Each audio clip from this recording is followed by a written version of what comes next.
आप सभी साथियों एक बार जोरदार तालियों के साथ इस कार्यक्रम का भव्य नजारा का उदाहरण रहिए। धन्यवाद।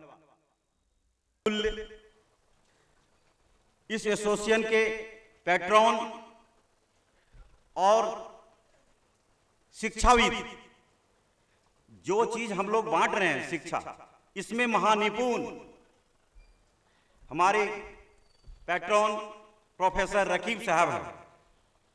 मैं उनसे आग्रह करता हूं कि वह अपनी ओजस्वी भाषण से, बातों से आप सबों का हौसला को बढ़ावे।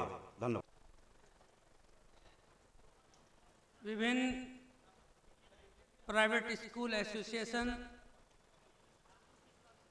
And welfare association, children and welfare association से आप जुड़े हुए हैं। आप सभी सम्मानित प्रधानाचार्य, निदेशक, शिक्षक का आज इस मंच पर अभिनंदन है और मेरे द्वारा भी आप इस अभिनंदन को कबूल करें।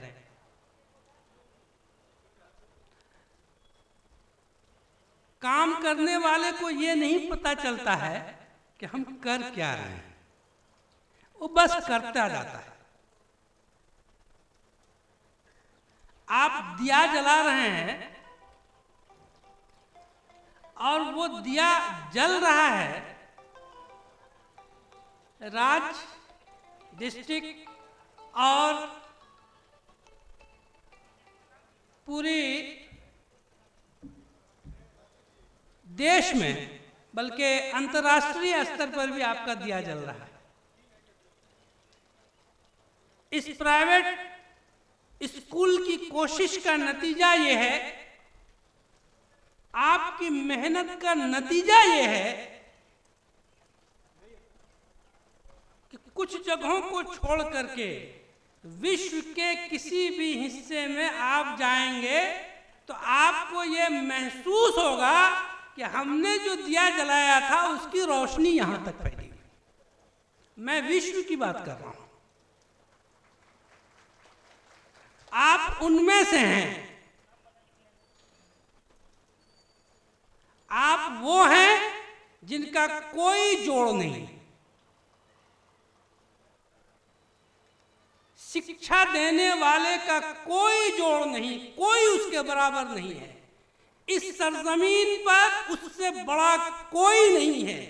पहले आप इस बात को मजबूती से समझें और इस ताकत को आप पहचानें।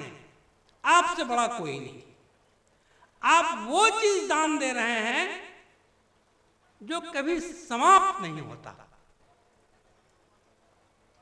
और देने वाले का कभी घटता नहीं।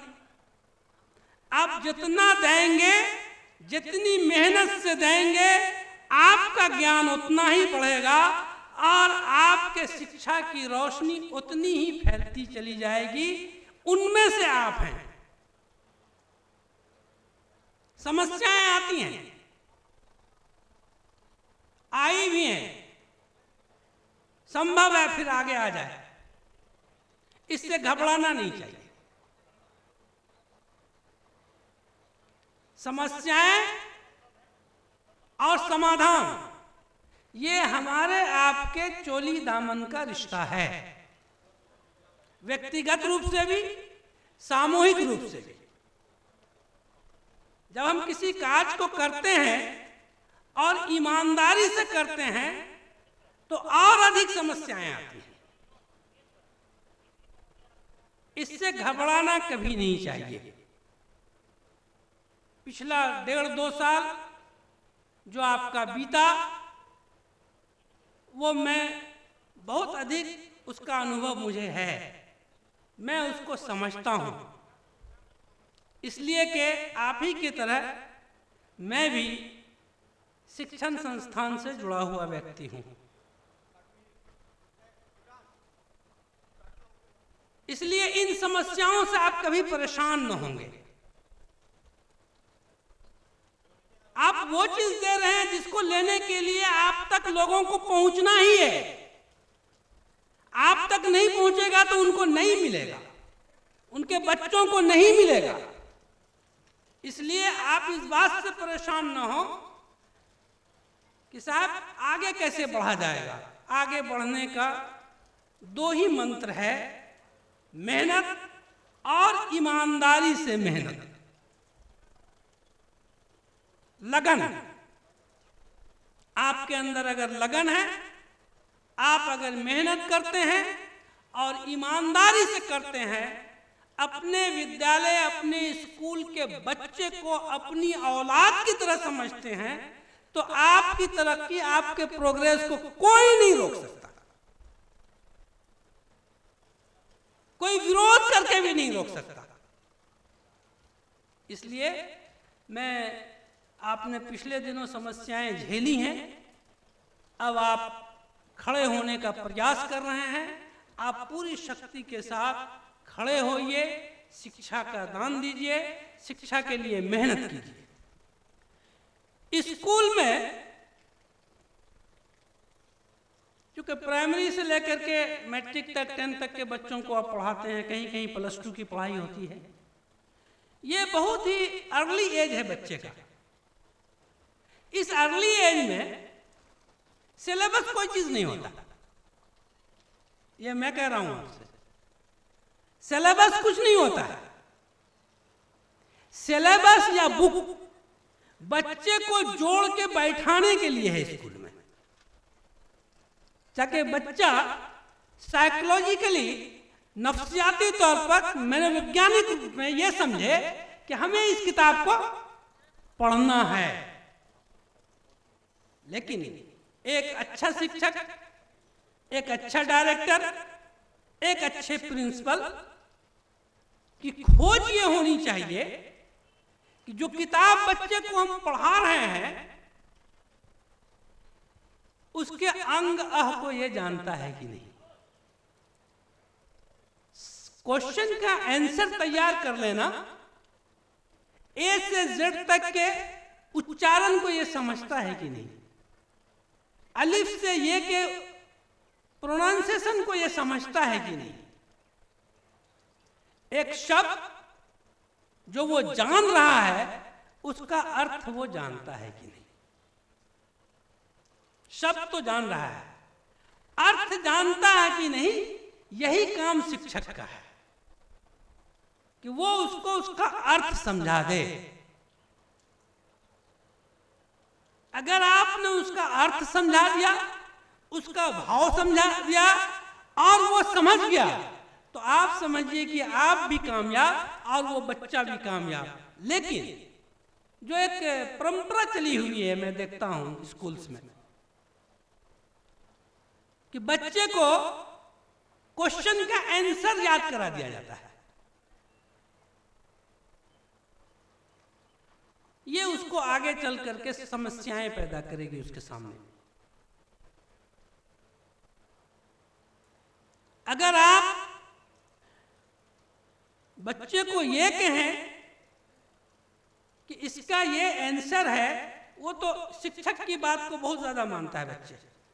घर में माँ बाप लाख कोशिश कर लें, अगर बच्चा कोई गलत चीज भी पढ़ रहा है और शिक्षक ने बता दिया है, तो बोलेगा कि नहीं, मुझे सर ने बताया है, मुझे बिता हुआ है। अभी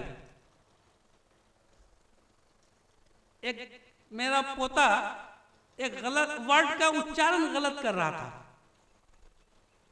तो मैंने सुना, हमने कहा कि नहीं ऐसा नहीं, ऐसा है ये, इसको ऐसे पढ़ो। वो नहीं मानने को तैयार हो, बोला नहीं सर ने मुझे ये बताया है। तब उसके टीचर से हम बात किए, उनको समझाया। उसने क्लास में जाके क्वेश्चन किया कि दादा ऐसा बोल रहे थे, इससे बचने की जरूरत है। टीचर क्या है, वो तो स्टूडेंट है। हम आप स्टूडेंट हैं, रोज पढ़ते हैं, रोज सीखते हैं। इसमें कोई भी हमको ये नहीं होना चाहिए कि हम इस चीज को कैसे बोलेंगे, कैसे करेंगे। हमारे बगल में अगर कोई हमसे अच्छा जानता है या हमको लगता है कि इसका उच्चारण क्या होगा, इसका आंसर क्या होगा, इसको कैसे बोला जाएगा, तो हमें उनसे पूछना चाहिए। कोई लाज शर्म की बात नहीं है, क्योंकि कहा गया है कि एक व्यक्ति माँ की गोद से लेकर के कब्र की गोद तक वो छात्र है, वो सीखता है। और दूसरी बात ये कही गई है,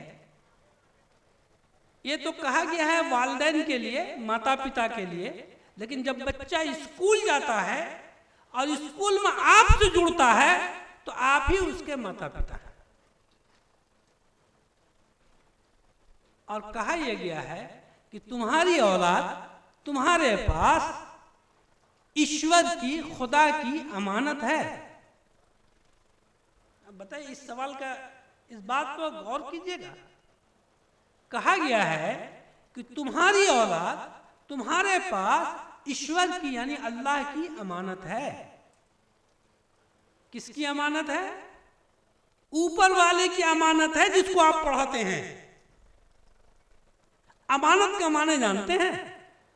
एक व्यक्ति आपको एक कलम दे दे कि भाई इसको रखो, मैं जरा एक जगह से आता हूं, और आपको उस वक्त तक इस कलम को रखना है अपने पास हिफाजत से, जब तक आप उसको वापस न कर दें। तो जानिए, समाज में तो आपसे पूछताछ होती ही होगी, स्कूल में पढ़ाई होती है कि नहीं होती है, बच्चे का प्रोग्रेस है कि नहीं है, ये क्वेश्चन तो समाज करता ही है। लेकिन कहा यह गया है कि मरने के बाद भी आपको छोड़ा नहीं जाएगा, वहां भी पूछोगी। स्वर्ग में भी आपसे पूछा जाएगा। तुम्हारे हवाले जो बच्चे थे उसको तुमने क्या सिखाया? उठना बैठने का सलीका बताया कि नहीं? चलने फिरने का तरीका बताया कि नहीं? खाने पीने का तरीका बताया कि नहीं? बड़ों से, बुजुर्गों से कैसे मिलना है वो आप बताया कि नहीं? ये आपसे पूछा जाएगा। इतने बड़े इम्तिहान में हैं आप। और जहां तक आपकी इज्जत का सवाल है, हम यकीन के साथ कह सकते हैं, आज के इस हमारे बीच जिला परिषद के अध्यक्ष पप्पू अजीम जी पधारे हैं। इनके लिए एक बार जोरदार तालियों के साथ उनका स्वागत किया जाए।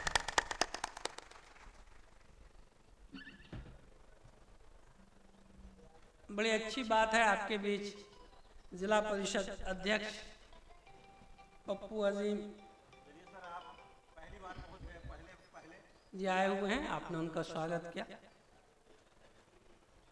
तो मेरे कहने का मतलब यह है कि स्कूल खोलना या स्कूल चलाना कमाल उस वक्त है जब आपको लगे कि मेरा एक छात्र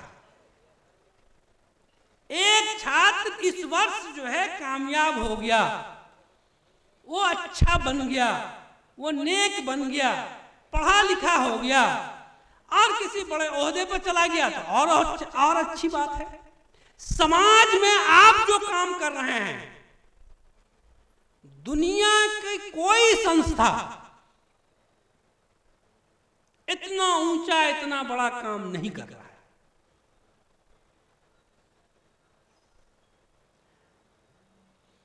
मैं आपसे गुजारिश करूंगा कि आप जहां भी हैं, जिस स्कूल में भी हैं, जहां भी पढ़ते पढ़ाते हैं, तो मेहनत से पढ़ाइए, लगन से स्कूल चलाइए। समस्याएं तो आती जाती रहती हैं, वो आएंगी। ऐसा नहीं कि आज आई थी और चली गई और फिर कल नहीं आएगी, आएगी। उसका समाधान भी खोजना पड़ेगा, उसका हल भी निकालना पड़ेगा। और इस यकीन के साथ आप स्कूल को चलाएं कि भाई हम अच्छा काम कर रहे हैं, हम जो काम कर रहे हैं इसका कोई बदला नहीं दे सकता, इसका बदला ट्यूशन फी नहीं है। आपके यहां से निकल करके एक बच्चा अगर राजनीति में जाता है और वो सफल हो जाता है, आपके यहाँ से एक बच्चा निकल के डॉक्टर बन जाता है, आपके यहाँ से एक बच्चा निकल करके बड़ा अफसर और साइंटिस्ट बन जाता है और एक सामाजिक कार्यकर्ता बन जाता है और समाज के लिए अच्छा काम करता है, तो आप यकीन जानिए, एक स्टूडेंट अभी ईरान में है मेरे कॉलेज का, उसने एक किताब लिखी है, उसमें एक पेज सिर्फ मेरे बारे में लिखा है, उन्होंने भेजा है मुझे किताब। मिल्लिया कॉलेज के फर्स्ट बैच का स्टूडेंट था। बताओ मैं उस स्टूडेंट के बारे में, कभी कभी चप्पल पहन के आता था और कभी नहीं भी।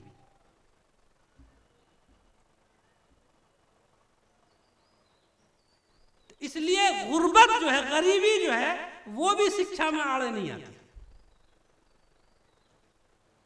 ईमानदारी से लगन होनी चाहिए और जो समस्या है उसको बहुत हिम्मत से मिलजुल करके दूर कीजिए।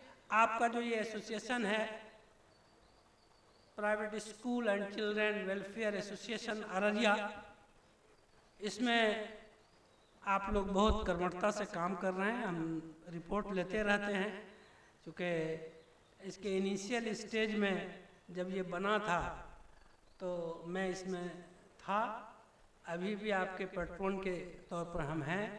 मेरी सलाह है कि स्कूल झोपड़ी में चले कि महल में चले, कोई मतलब नहीं। आपको बतावें, जब मैं मिल्लिया कॉलेज मैंने ज्वाइन किया था तो उस वक्त खपड़ेल का 3 कमरा था और उस वक्त क्लास में स्टूडेंट की संख्या इतनी होती थी कि 5 से 10, 15, 20 लड़के खड़े खड़े क्लास करते थे। आज बड़ी बड़ी बिल्डिंगें बन गई हैं, आप लोग देख रहे होंगे, छात्र क्लास नहीं करते। इसका मतलब कि बहुत बड़ा बड़ा महल बना देना वो स्कूल की अलामत नहीं है। अरे स्कूल तो वो है जहां ज्ञान बढ़ता हो, जहां से ज्ञान प्राप्त करके छात्र निकलते हों।